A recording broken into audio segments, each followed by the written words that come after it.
तो आप अपनी स्ट्रैटेजी एग्ज़ाम के अकॉर्डिंग अपना शेड्यूल प्लान कीजिए और एग्ज़ाम के सिलेबस को ज़रूर देखिए, बिकॉज सिलेबस बहुत इंपॉर्टेंट होता है। अगर आप सिलेबस के अकॉर्डिंग अपनी प्रिपरेशन स्टार्ट करेंगे तो आप डेफिनेटली उस एग्ज़ाम को क्रैक करेंगे। क्योंकि आप भी स्मार्ट स्टडी और स्मार्ट स्ट्रैटेजी बनाइए, because it is very important कि आप एग्ज़ाम के डिमांड के अकॉर्डिंग अपनी स्ट्रैटेजी फॉर्म कीजिए।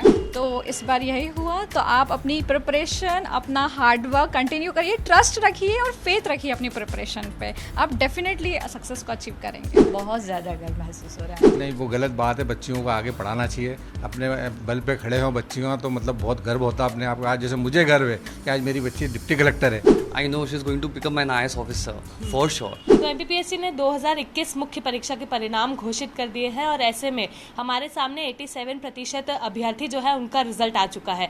290 पदों के लिए परीक्षा हुई थी, जिनमें से 243 पदों पर अभ्यर्थियों को चयनित कर लिया गया है। इस वक्त हमारे साथ प्रियल यादव मौजूद है, जो कि टॉप 6th पोजीशन पर अपना नाम जो है उसको उन्होंने वहाँ पर पदस्थ किया है, अपने आप को टॉप 6th रैंक जो है उन्होंने दिलाई है। और ऐसे में वो पहले से ही डिस्ट्रिक्ट रजिस्ट्रार की पोस्ट पर है, लेकिन अब डेप्यूटी कलेक्टर की पोस्ट जो है वो उन्हें मिलने वाली है।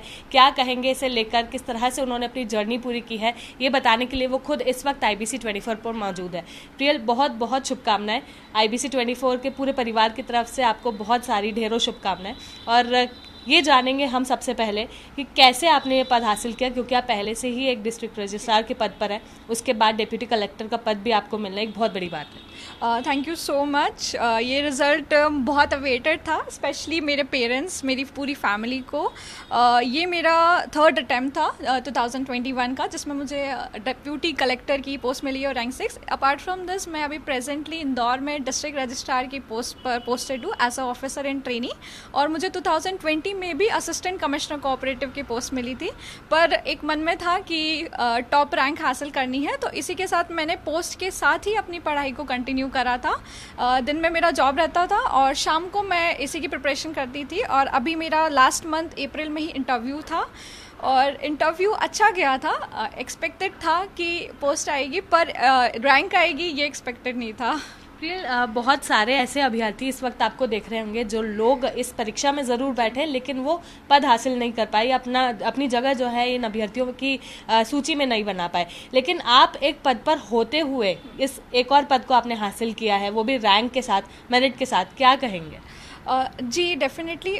कभी कभी क्या होता है, हम जिसकी प्रिपरेशन करते हैं तो कहीं पर हमारी स्ट्रैटेजी में या तो कुछ गड़बड़ होती है, हम सही डायरेक्शन में नहीं रहते हैं। तो मैं उन एस्पिरेंट्स को यही बोलना चाहूँगी कि आप प्लीज़ एक बार एकदम काम माइंड के साथ अपनी स्ट्रैटेजी को देखिए, क्योंकि मेरे साथ यही था कि जब मैंने 2018 का अटैम्प्ट दिया था तो मैं कुछ 2-3 मार्क्स से मैं प्रीलिम्स में नहीं क्वालिफाई कर पाई थी। बट आफ्टर दैट मैंने अपनी एक बार अच्छे से फर्म स्ट्रैटेजी फॉर्म की और उसके बाद मैंने 2019, 20, 21, 22 सारे एग्जाम क्रैक किए और सभी में मैंने पोस्ट अचीव की है।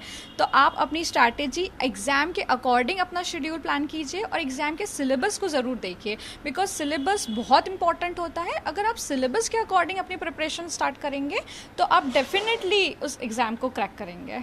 प्रियल, पुराने ज़माने से ऐसा कहा जाता है कि अगर आपको कोई अच्छी पोस्ट हासिल करनी हो या रिजल्ट अच्छा लाना हो तो कम से कम 18 घंटे पढ़ाई ज़रूरी है।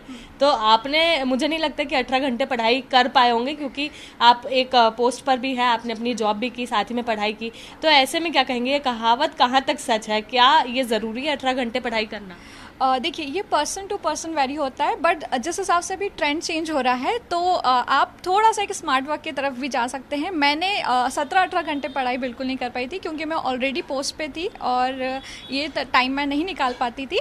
मैंने स्मार्ट वर्क करा था, मैं ऐप पे चीज़ें देख ली थी, मैंने बहुत ज़्यादा यूट्यूब और जो ई-एजुकेशन है उसकी हेल्प ली थी।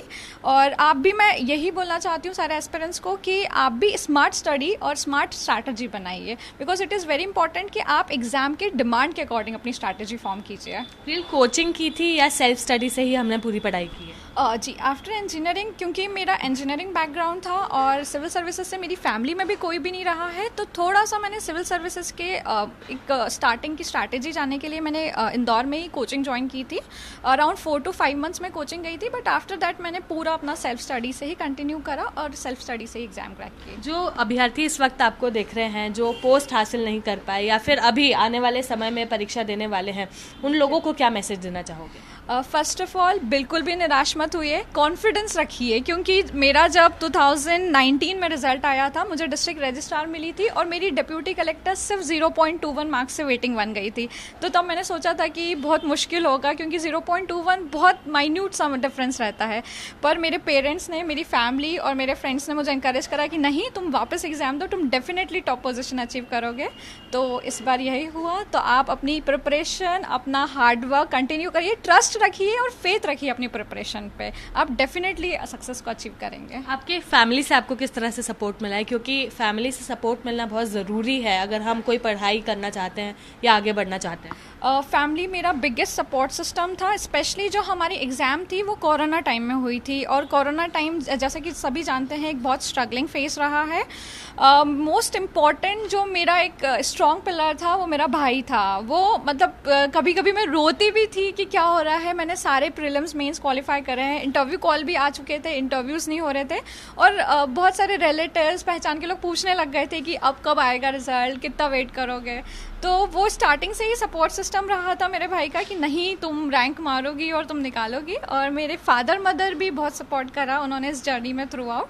अगर वो सपोर्ट नहीं करते तो this would not have been possible. फिर MPPSC तो अब क्लियर हो गई है, तो अब क्या हम नेक्स्ट स्टेप की तरफ बढ़ेंगे, UPSC में जाने की या UPSC देने की कुछ हम लोगों ने प्लानिंग की है? डेफिनेटली अब दिल्ली का देखना है। I really wanted to go for civil services like UPSC, मेरा स्टार्टिंग से प्लान था, पर क्योंकि मैं स्टेट सर्विसेज में आ गई थी, बट अब मैं UPSC की अच्छे से प्रिपरेशन करके और एग्जाम दूंगी। तो फिलहाल हम ये जो पोजीशन है डिप्टी कलेक्टर की, उसे ऑब्टेन करेंगे या अभी के लिए हम उसे ड्रॉप करेंगे? नहीं, इसे मैं डेफिनेटली लूँगी और इसी के साथ मैं पढ़ाई को कंटिन्यू रखूँगी। बिल्कुल। तो इसी के साथ यानी कि डिप्टी कलेक्टर की पोस्ट के साथ अब UPSC की परीक्षा जो है वो प्रियल देने के लिए अपनी प्रिपरेशन शुरू करेगी। इस वक्त हमारे साथ उनके पेरेंट्स भी मौजूद है।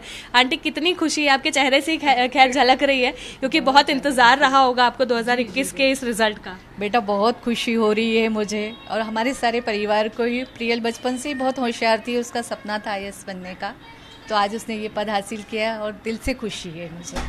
कैसे पढ़ाई करते थे तब? आपने कभी बोला है कि बस बहुत पढ़ लिए अब छोड़ो या आगे बढ़ो या नहीं हो पा रहा है, इस तरह का कुछ हुआ? कोरोना काल में बच्चों को कर दिया था, पर फाइनली उसके भाई का सपोर्ट रहा और फिर उसने कहा करने दीजिए मम्मी।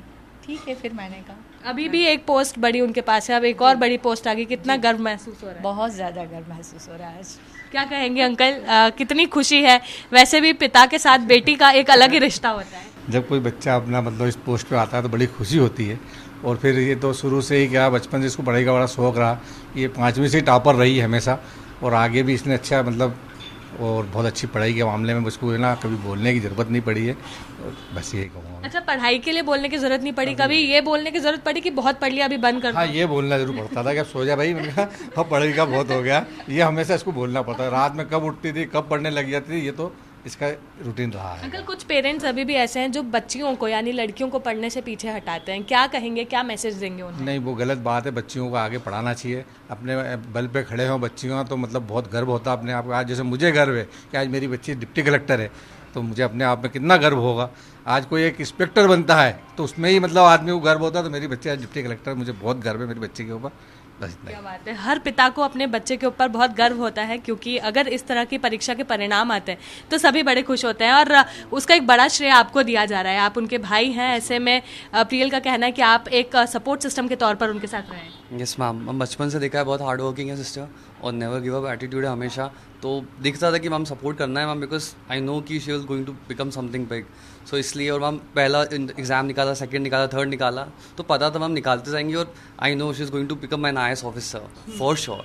तो हार्डवर्क है मैम, तो ऑब्वियसली मैम सपोर्ट तो इम्पॉर्टेंट है मैम। अच्छा, अभी डिप्टी कलेक्टर बना है, कभी कलेक्टर बने, इस तरह की आपकी ख्वाहिश है? मैम बनेंगे, उसमें कोई डाउट ही नहीं। I think so ma'am she is going to be an IAS officer. अच्छा, ऐसा बहुत बार होता है कि अगर घर में एक बहुत अच्छा पढ़ने वाला होता है ना, तो एक पढ़ाई में शायद थोड़ा सा पीछे होता है, ऐसा कुछ यहाँ पर? बिल्कुल मैम, बिल्कुल है, बहुत कुछ है मैम। तो इसलिए मुझे ऐसा लगता है कि वही सपोर्ट देना चाहिए, बिकॉज मुझे पता है कि I am not that good, so obviously इसलिए। अच्छा, डांट पड़ी है कभी ऐसी कि देख अपनी बहन को और अपने आप को? रोज़ मैम, रोज़ है ऑब्वियसली पढ़ती है मैम, वो तो पेरेंट्स से पढ़ती है, फ्रेंड्स से पढ़ती है, फैमिली से पढ़ती है, बट ठीक है ना ma'am, something I am going to become in good something else, so that's why ma'am.